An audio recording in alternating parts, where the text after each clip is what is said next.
So NCSoft has We have a Throne and Liberty update. It says RIP NAEU players in Throne and Liberty. has officially issued its first re-verification wave, and a lot of Western players have lost their accounts. I'm estimating somewhere between 40 to 50%. I mean, it could be like 30, but I highly doubt that. And so no one is playing Throne and Liberty anymore. That sucks. I really do feel like about half of the Westerners have lost access to their account and are... Is it just me, or does it feel like it's like only the Western players playing Throne and Liberty? I don't see very many Korean gamers playing Throne and Liberty. It's like basically all Western viewers. essentially gone when it comes to Throne and Liberty KR servers. So let's go over this really quick and how this whole re-verification works and why they did it and what we're going to be doing moving forward. So this is going to be a relatively short video. Why would they play Throne and Liberty? You mean the Koreans? Because it's a new Korean MMO. Anytime there's a new MMO, we all go play the new MMO to see how garbage it is, to justify why we're still playing the same MMO that we've been playing for the last 10 years. This is the way.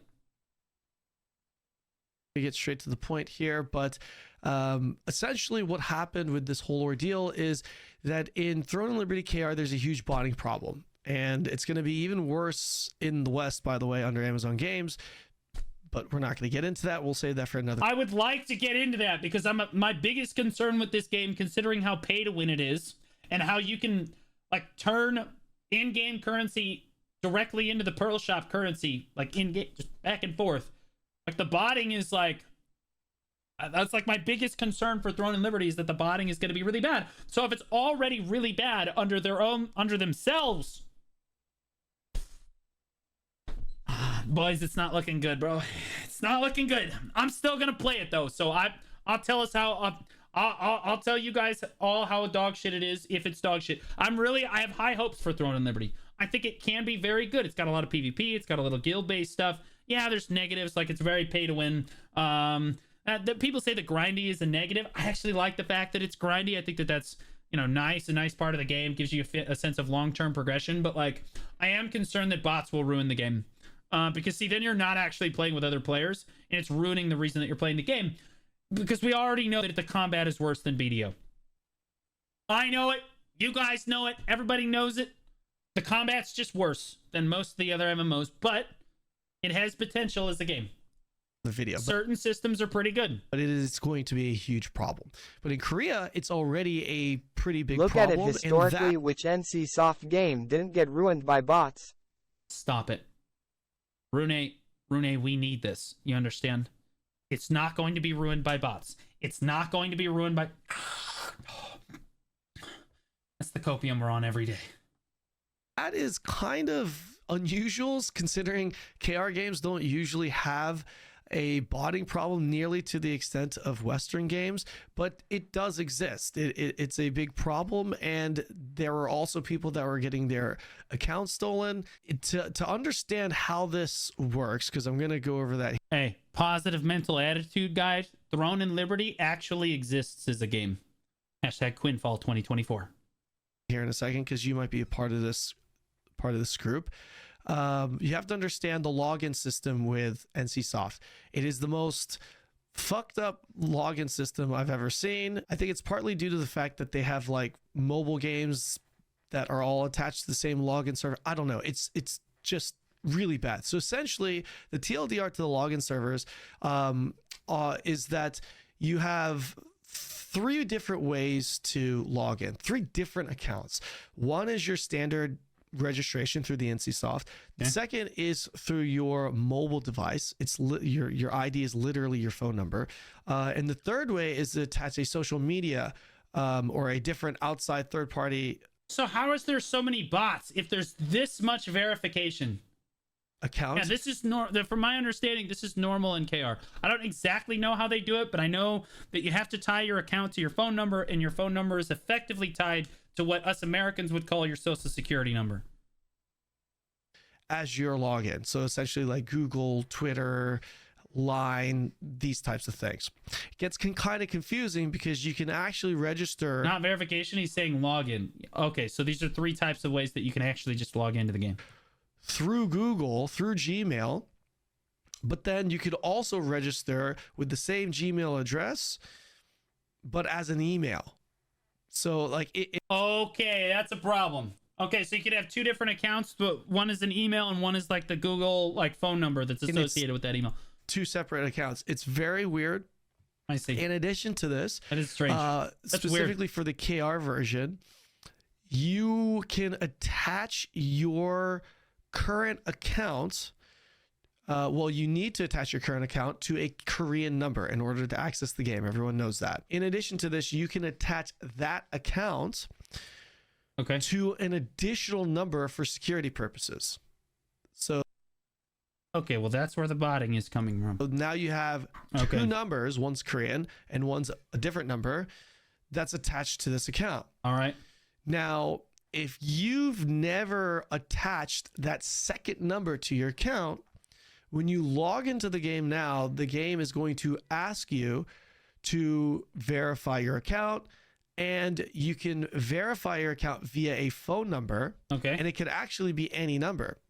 So if you're a Westerner that bought their account or got their account and you've been playing, there's a KR ID attached to it, but there is no secondary number. It's like an authenticator. Yeah, it's exact. It's an authenticator, Suki. Yeah. Number to it. When you open the game, you will be allowed to register a second number to it and just play. And that number could even be your number. So it actually kind of works out better for a lot of you guys. For those of you who haven't had that second number attached to your account.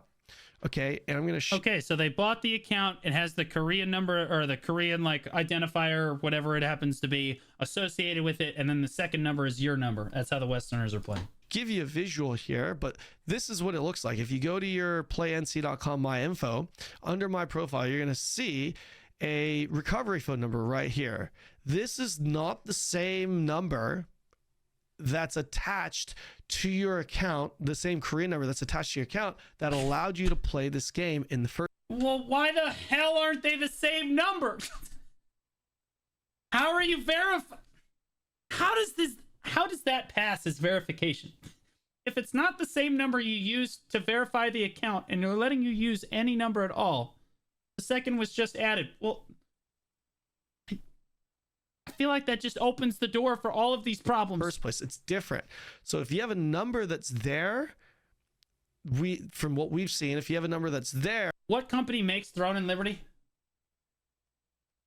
NCSoft? Is Blade and Soul all over again? Well, I think that this could be fixed though. NCSoft? Okay. Not Nexon, and that's what's important. You need to contact that number and try to get them to change that number for you. If you don't have that number there, then you can register it and you'll be good. So the people that lost their accounts are essentially the ones that had accounts that had recovery phone numbers attached to it. I hope that made sense. Now, how are we affected? It kind of, yes. By all this? Well, our guild alliance, we lost the... We're dead. Kanon's guild, from my understanding, was the #1 guild in Throne and Liberty. His guild, or like group of like alliance of guilds. But they were all just Western players. About half of our numbers, roughly. We're still in the process of sorting through our rosters and figuring everything out. A lot of those members are starting over from scratch on new accounts, but obviously a lot of those members are also just not going to restart. I do think it's actually better now to start. I think it's a great time to start now, or if you are willing to start over, your account should be safer now due to the new system of the re-verification, because it's essentially going to be verifying you through the new number, which doesn't have to be a Korean number, I think. Mike, so they effectively added two-factor authentication. It's not exactly two-factor, but essentially that's what they're adding here, and that's why a bunch of people can't get into their accounts now. We don't know for sure, but it seems to be that way. But that's the situation with us. It's close, right? Okay, it's not the same, but it's... And a lot of people have been asking, hey, 1.5 are you guys factor, dead? okay. Are you guys going to continue? I think that should help botting, right? That should help against botting then. And we definitely are going to continue. We're going to rebuild here. Like Riot we're going to Client, still okay. go for the castle, but it's going to be a lot more difficult to do so because the Koreans, they didn't lose their accounts.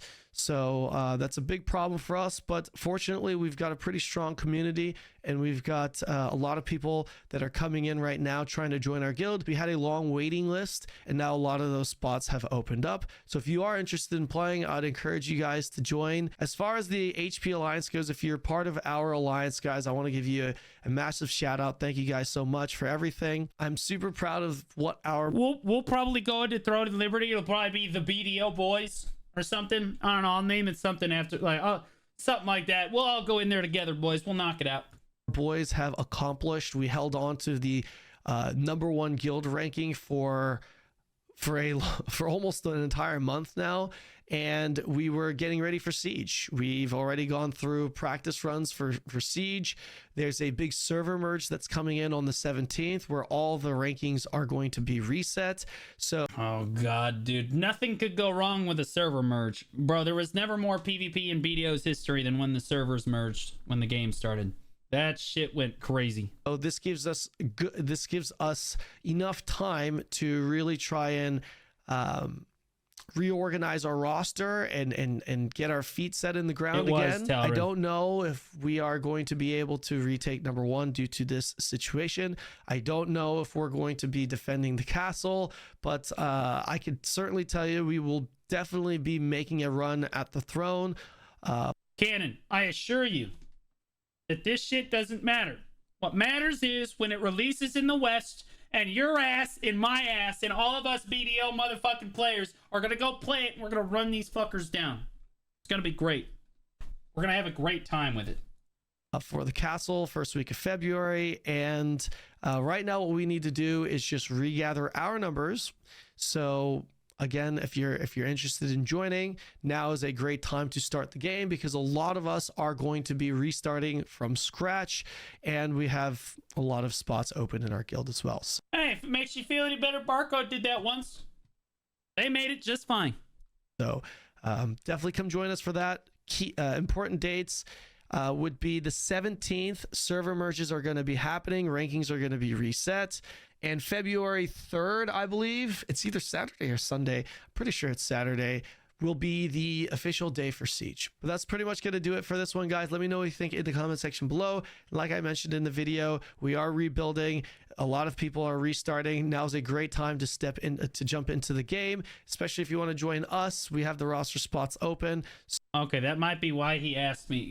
Kanon did reach out and ask me. I said, I was just going to wait for it to release in the West and then play it then. But he did reach out to me. I absolutely love Kanon. If you are playing Throne and Liberty, I definitely recommend his guild. He's an excellent guy. I'm probably going to wait for it to come out in the West before I play it. I'm going to watch all the reviews on it. My biggest concerns, guys, with Throne and Liberty is that there's going to be too much botting and that the combat is going to be so bad that it's going to hurt the rest of the game.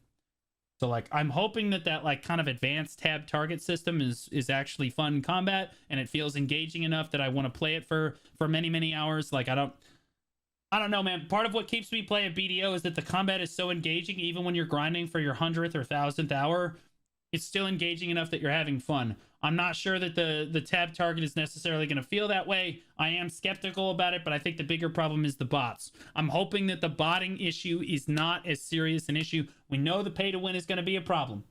We know that's going to be an issue, but it's something I'm willing to overlook if the game is like a tremendous amount of fun. You know what I mean? So, like, I'm hoping against hope that this goes well. But make sure you go watch the video, give it a like. Kanon's popping off.